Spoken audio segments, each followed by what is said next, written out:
Hello, this is Chris Jones, welcoming you to The Edge. We have a great show lined up for you this week, showcasing the best of what you, the gamer, have been doing in the world of video game camping.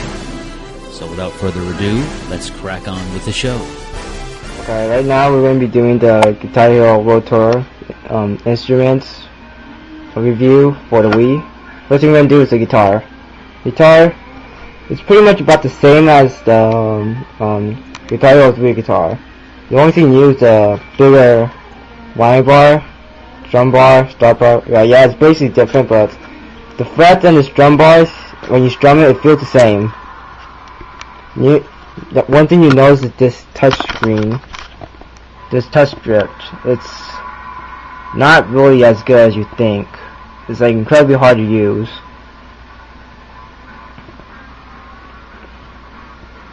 Here's the start power button. It's really hard to push down, especially when you're supposed to use your wrist. When you press it down, it's really hard. Here's where the start and the select button is supposed to be. Whammy bar is like the gayest thing now. It somehow, whenever you use it, it somehow goes like down. I don't know why. It's nothing that can like stop it. It just goes down like right there. Sometimes songs. Really stupid. Yeah, everything else should be like bigger strum bar, but strumming same thing as Guitar Hero 3. And that's what it was. Backside. There's this locking thing. I have no idea what this thing's for. I tried everything. Nothing. This locking thing is for nothing. A second. Mine doesn't do anything with the screen. And here's what the remote thing is. Let me try taking it off. Yeah, right there. That's where the remote is. This thing is a lock for your. So the neck, you can take off the neck if you want to. Or you're supposed to hold it. I can't do it with the camera. And there's something new I found out right here. It's like a cord for I don't know what this thing's for. I don't think you see it. Yeah, you can't see it very well, but yeah, if you can see it, it's like a little hole. I don't know what this thing's for. It's play on the computer. I don't know, but alright, that's what we're gonna do is the drums. Drums, better than Rock Band 1 stock kick. I don't know about Rock Band 2, it never came out for the Wii. It's responsive and rebound a lot. Cymbals like okay, but like as responsive and have a lot of rebound like the drums in the bottom. You see this is where you put your sticks. Right there. Alright, so what are we gonna do? Alright, see the only part. Alright, so bass never moves much. See, it has this grip tape that makes it like it can't move. Yeah, that's what anything about bass. Also, the bass pedal is it's plugged in. Yeah, see, it's plugged in. Cover right here. Yeah, right there's the cover. Analog stick, plus, minus button. The only thing wrong about this drum kit is that the moving around in the start menu or the menu game is like really gay. You know the red button? This thing is supposed to be back, and this is to go to it, forward, anything. And you use this to move analog stick. Oh shit. This is to pause. But see, these symbols and this tom doesn't do anything. It absolutely does nothing. See, let me show you. This is yellow symbol. Doesn't go up, doesn't go down, do nothing. Blue Tom. Nothing. Orange symbol. Absolutely nothing. So if you want to move around, you gotta use the analog stick to move up and down, and also press the green and red button. Also, if you want to know the Wii, it doesn't, the A or the pad, the control, whatever. It doesn't work. It doesn't work for anything. Not even, yeah. Mike is pretty much the same. Just has a Guitar Hero. One thing it has is like a really long wire. Super long. I don't really know why you need this long of a wire. Alright, next thing we're going to show you is the mini freestyle.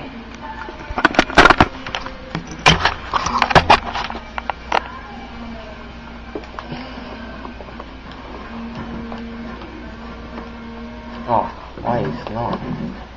Alright, whatever.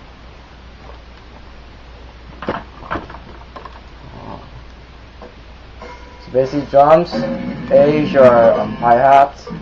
You can switch your hi-hat to anything.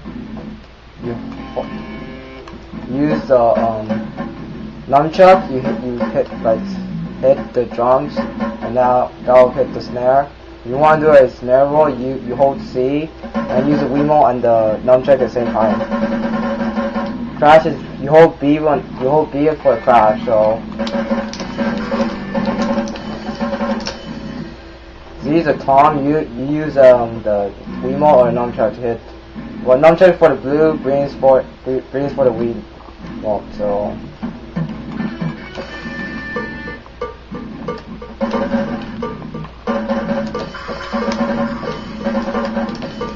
Yeah, guitar is basically the same. You just use the frets and you hold it wherever you want.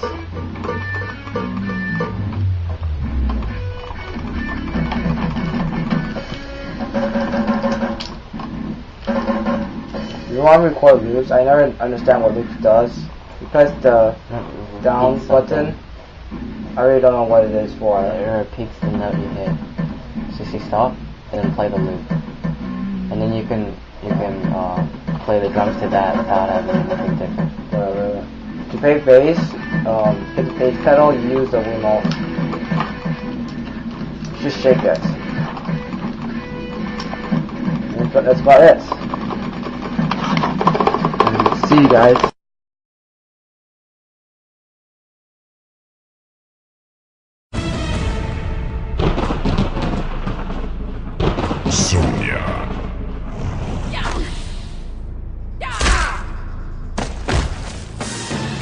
Fatality. Catwoman.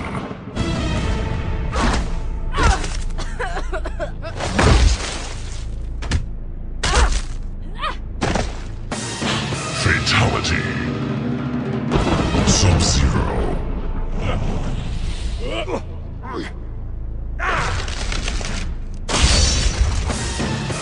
Fatality. Superb.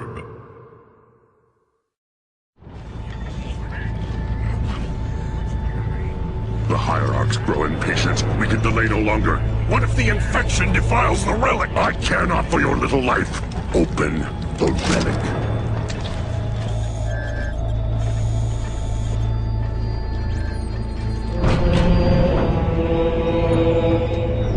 Well. Open sesame.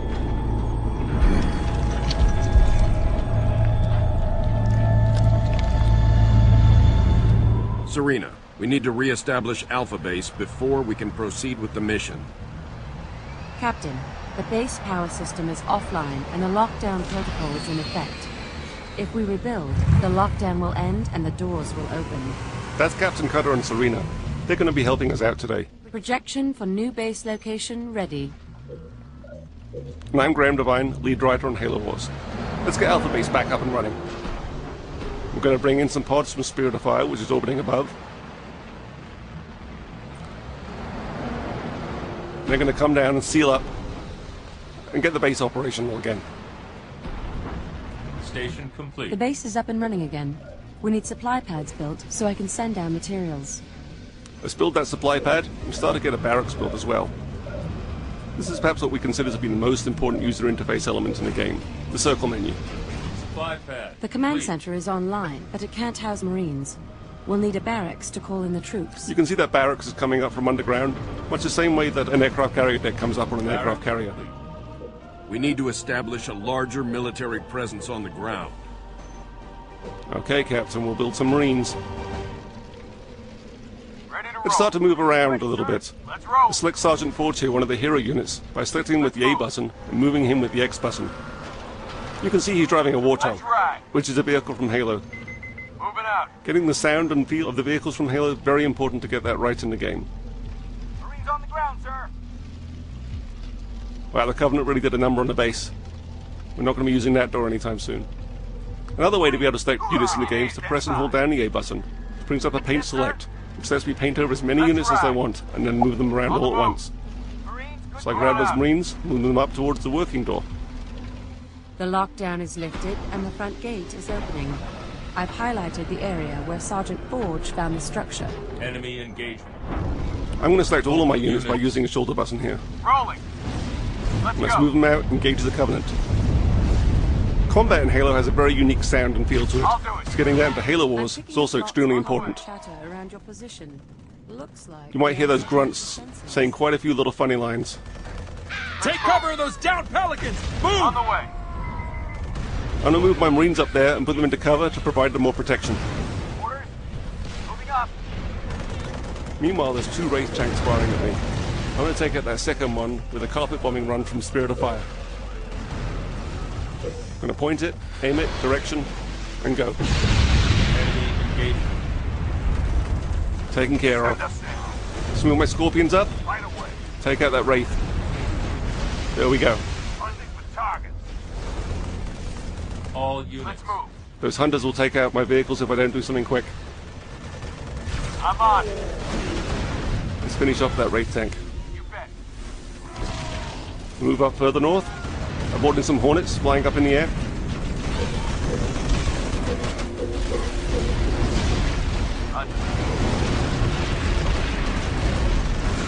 All units. Rolling. Uh-oh. That's a Covenant Scarab. Here. Covenant built themselves a little base. Our primary Scarab mission can here is completely to annihilate my destroy army if I don't do something Destroying about it. That base is a secondary objective. I'm going to use a cryo bomb which can freeze it for a little while, and then launch everything I have at it, hoping to get it before it comes alive again.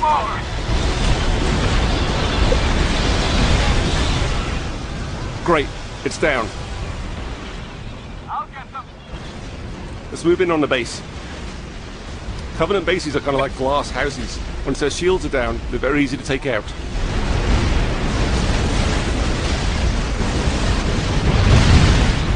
There we go.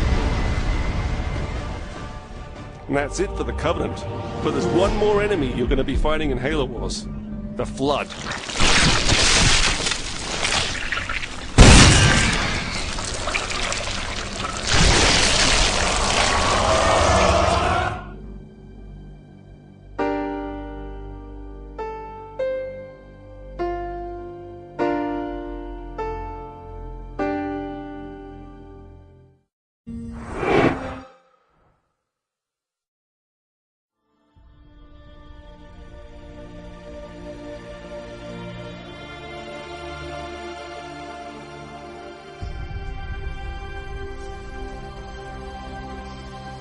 Welcome to the Weekly Pit Stop.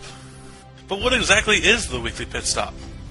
The Weekly Pit Stop is just that, a weekly roundup of some of the best news announced in the video game industry. Yeah, and every 4 weeks we change to a new game to keep things looking fresh. But where did the idea come from? Well, I have always wanted to be a filmmaker. And I always wanted to be a game developer.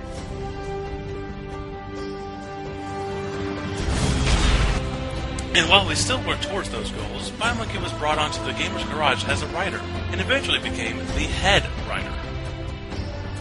And after some desperate begging from Death, Crash decided to let Death write for the Gamers Garage as well, under my strict supervision. Now, ever since Rooster Teeth's Red vs. Blue, I've always been intrigued by Machinima. While I like to write, I wanted to do more for the Gamer's Garage.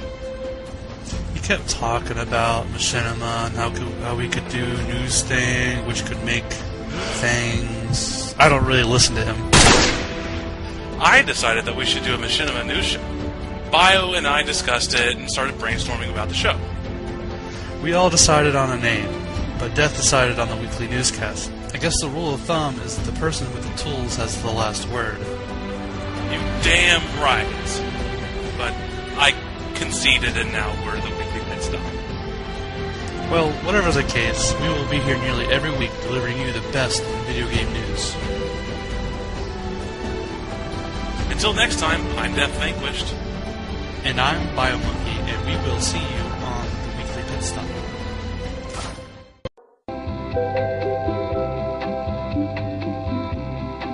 Planet Earth. Or as the rest of the Omniverse call it, the Orb of Dreamers.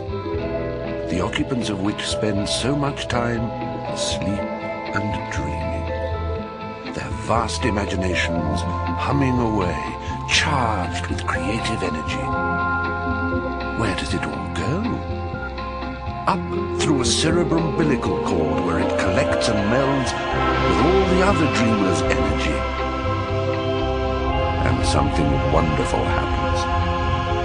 It forms a world, an ethereal dreamscape of adventure and possibilities. An abstract plane of beautiful wonderment just waiting to be explored. And you can go there now. And so begins the game Little Big Planet. Little Big Planet is a puzzle platformer in which you are a sack person that can run, jump, and hold on to things. When you start the game, you go through a few tutorial levels, and from there you go on to the real levels. Most all the levels are very easy, and most gamers will move through them in no time at all. I beat them in about 6 hours, and to me that is pretty lame. When I first heard about the game, I was pretty iffy about it since it came off as a little too cutesy.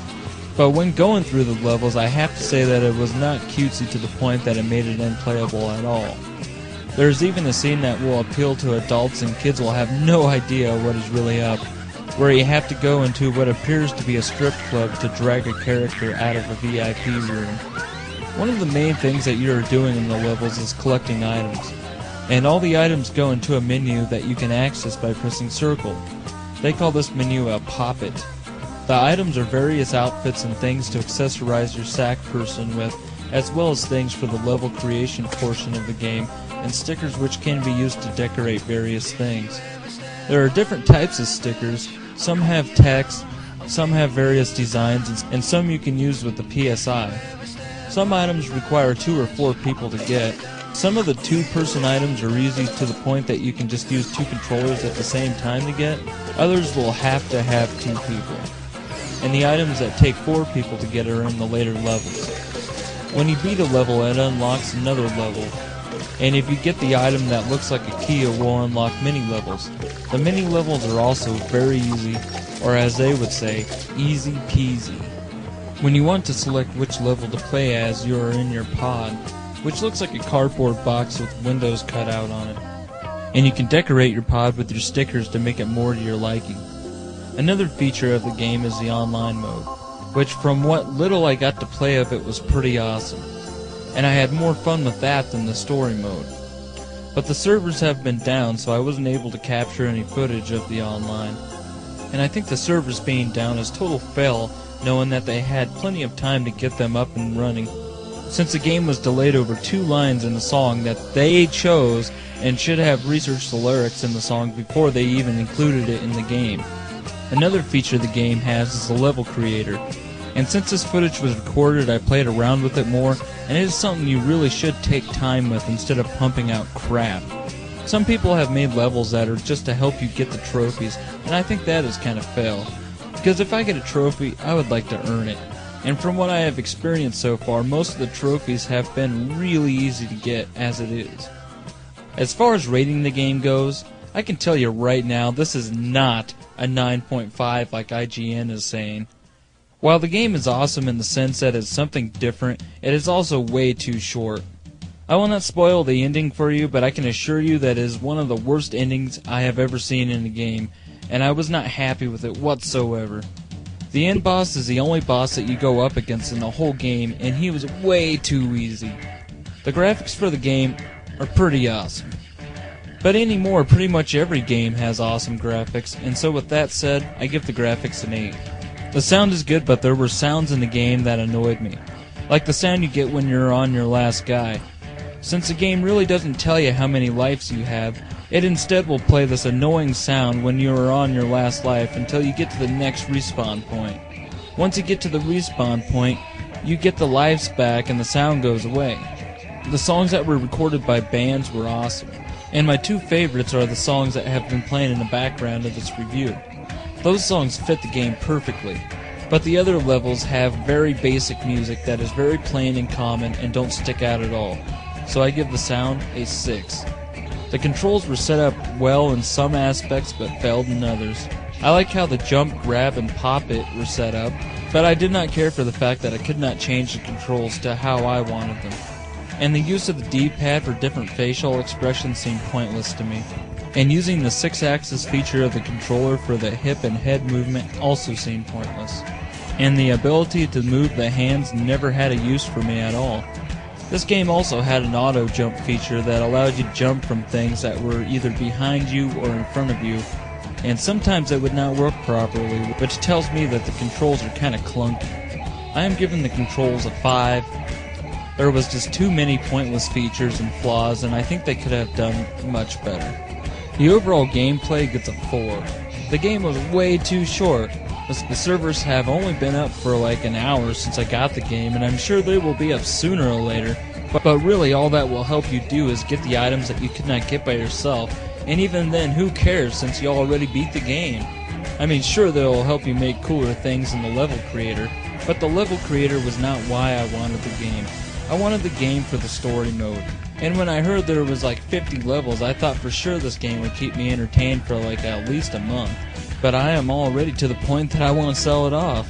So from the average of the categories, the rating comes to 5.75, which I will bump up to 6. I have to admit that it was a breath of fresh air to see a platformer on the PS3.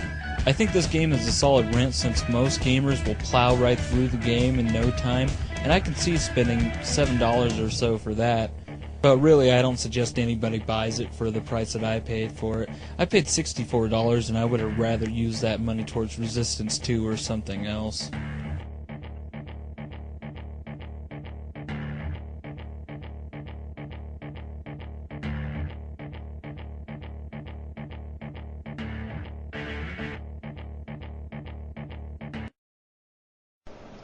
Hey guys, we're going to take a look at Rampage 2 for the N64. Sorry for the quality, it's coming right to the television, you know, so whatever.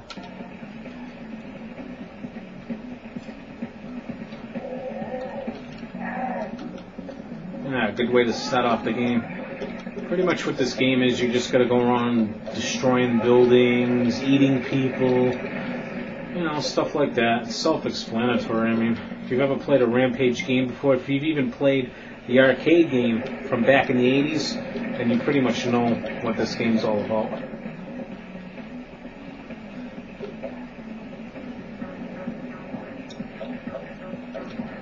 Num-nums. The annoying thing with this game is the sound effects are always repeating. When the guy falls out the window, and then the girl does it, it's like, oh my god, shut up.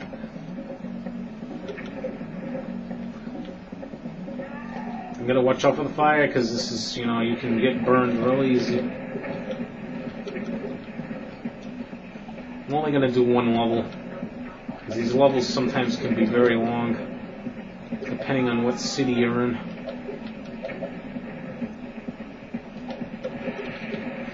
You can go on top of the building, you can jump.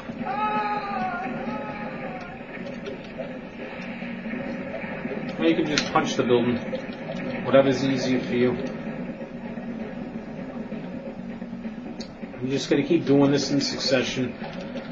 You know, eat the people out of the window, do whatever you want. It's pretty, I mean, you can pretty much move any way you want to go. And there's nothing that you can't destroy. I mean, you can pretty much destroy anything that's in your path.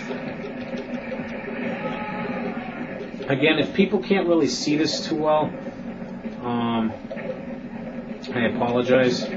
But this is just a review, but you guys pretty much get the gist of what this game is all about. And then at the end, you get a bar telling you, how much you've done. You probably can't see it that well because of the brightness.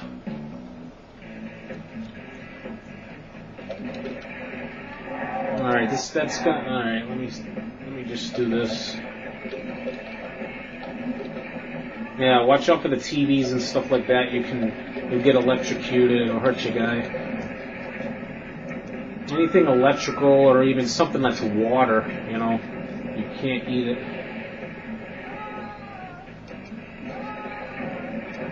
Just stomp them.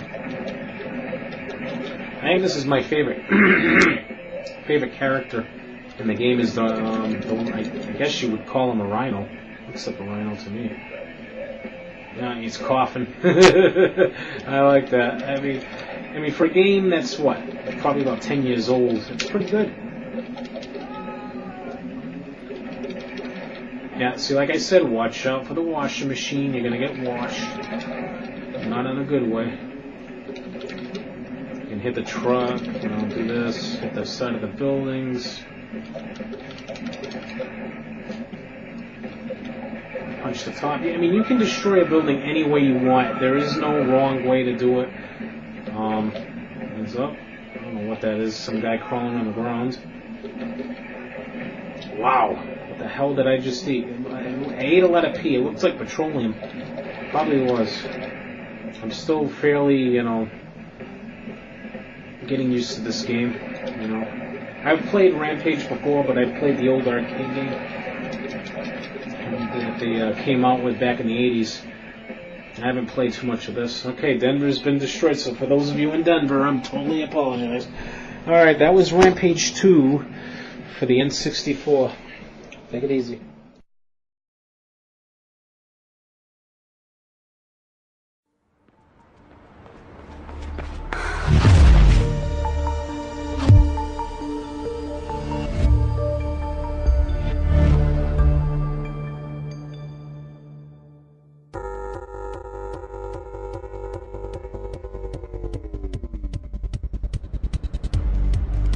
When people ask me about runners, yeah, of course I lie. Because officially runners don't exist. And that's alright. It makes it easier to get work done. What's the work? Transport. Move data, packages, legal, illegal, we don't discriminate. As long as your money's green and the rep ain't poison. From then on, you're our client.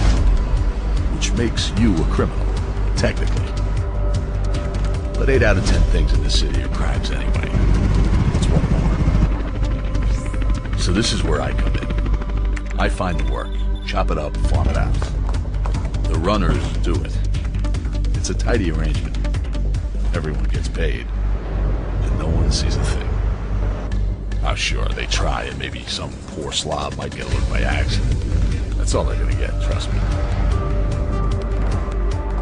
No one catches a runner. That's kind of the point.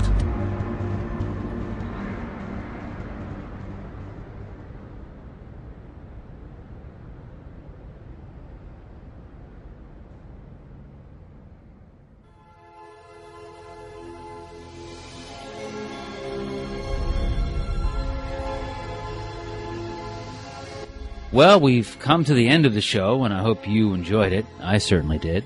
If you have any submissions or videos you want to suggest to The Edge for featuring in the show, please feel free to email us at, write this down, edge@gamingunlimitedtv.com. Again, edge@gamingunlimitedtv.com.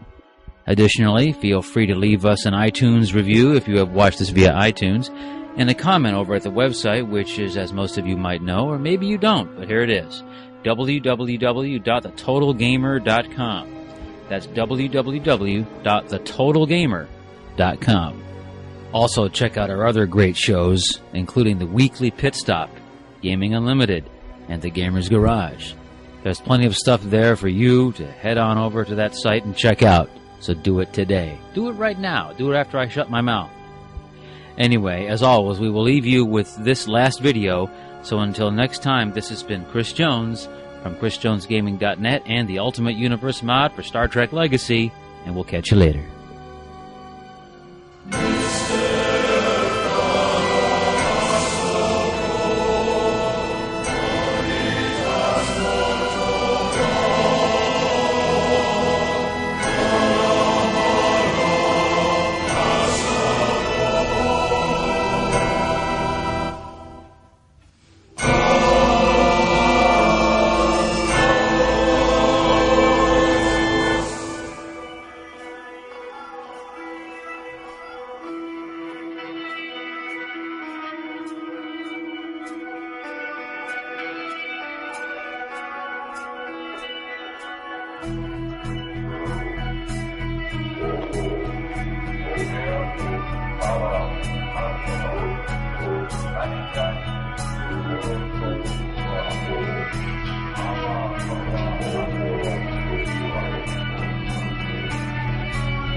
Let's take the time to find out what's inside, away from all this wind and rain.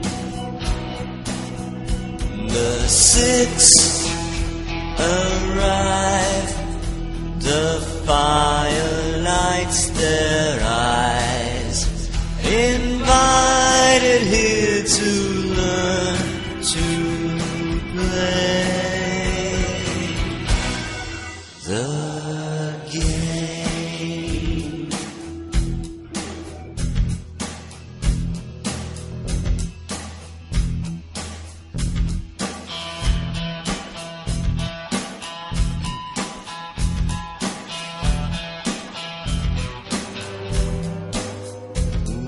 Travel blind and feel along the walls and barely know from where we came. The paths divide the players from the rules, but we're the ones who chose to play the game.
Let's take the time to find ourselves again, away from daily stress and pain. Though we may find we'll not come back the same. That happens sometimes when we